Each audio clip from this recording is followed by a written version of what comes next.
Take a look at that number on that board, 70. Being queer or trans is illegal in more than 70 countries around the world, and vulnerable LGBTQ people can be put in even more dangerous situations now because of the COVID-19 pandemic. The Rainbow Railroad is dedicated to getting those individuals to safety, and Executive Director Kamali Powell joins me this morning to talk about this more about what is happening with the pandemic and how you are helping people around the world. Kamali, thank you very much for joining us this morning. Let's talk a little bit about the impact COVID is having on the LGBTQ community. Yeah, thanks for having me. So imagine what the past 3 months have been like here in Toronto. We've been living in isolation and we've been contained under stay-at-home orders. And in the 70 countries that criminalize same-sex intimacy, that similar thing is happening. People are forced to stay home, sometimes in situations where they're being persecuted by their families or communities, but in other times they're being persecuted under lockdown orders and targeted because of them. And how are you able to help out and reach these people? It must be extremely difficult trying to get the help that these people so desperately need. We're in this unprecedented time where most borders are temporary closures, which means that individuals have very limited mobility. However, still people reach out to us as much as they did before. And so what we're trying to do is find as many alternative routes for safety, whether it's in a country or to talk to governments. It's still about emergency relocation of people, even during COVID-19. Are you find you're able to reach the governments and have an impact? Are they open to some changes, or is it just you're just trying to keep these people as safe as possible? We've had productive conversations with the Canadian government around options, and they're considering. I think, we don't know what the future will hold with COVID, but I think there is a desire to relax borders and to get back to some normalcy. And as that happens, we'll continue to help people. And one of the worst situations, frightening examples coming out of Uganda. Tell us a little bit about that. So in March of this year, about 20 people in Uganda were detained at LGBT shelter specifically.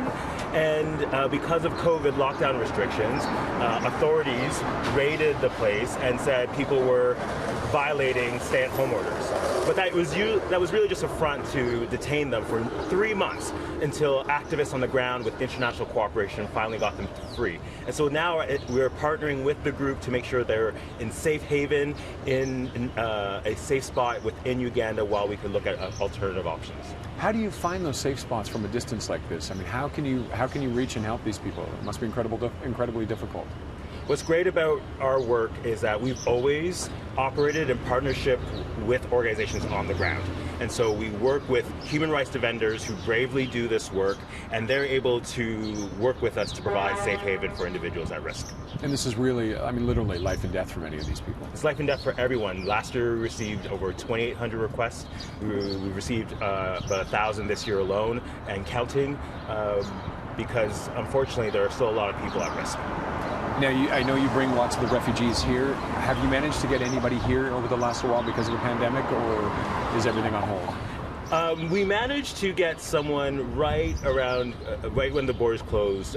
Funny story, we got them from Egypt to France via a very complicated route, and it was the last person we managed to escape since then.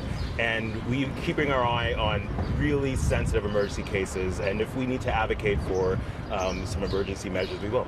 And how can people help out? So if you go to rainbowrailroad.org, find out more about the work we do. Unfortunately, criminalization of same-sex intimacy has not been paused during COVID, and so we need to continue to speak out against injustice and learn more by going onto our website.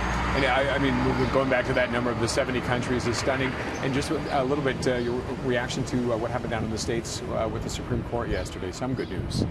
Yeah, some good news. In a landmark decision from 6-3, including 2 conservative judges, the United States finally ruled that you cannot discriminate and terminate someone because they're a member of the LGBTQI community.